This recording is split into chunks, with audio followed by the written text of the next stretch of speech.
da matanza caníbal dos exércitos. Este ano procuraremos poñela, contar un pouco, facer unha semblanza da súa vida, e intentaremos que este aquí o seu codirector, que é Ricardo Llobo, e tamén o seu produtor, que é Carlos Soliño, e eles nos contarán pois máis acerca da súa película.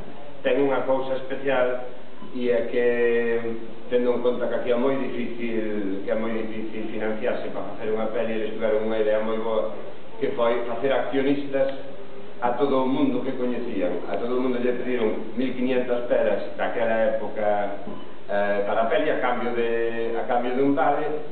Despois, cando fixeron a peli, lle deron unha copia xa directamente para que pudera ver todo o mundo a cambio do vale que tiñan. Con esos cartos prácticamente financiaron a película. Que, bueno, foron un exemplo de como se pode, sin un can, empezar a facer unha producción.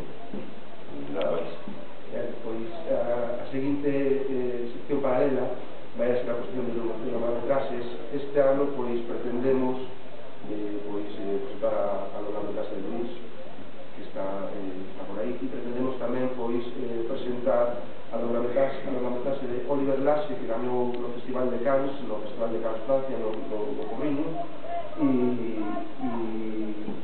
a longametraxe de Jorge Coia, que acaba de ser premiada coa mellor dirección, se non me equivoco, no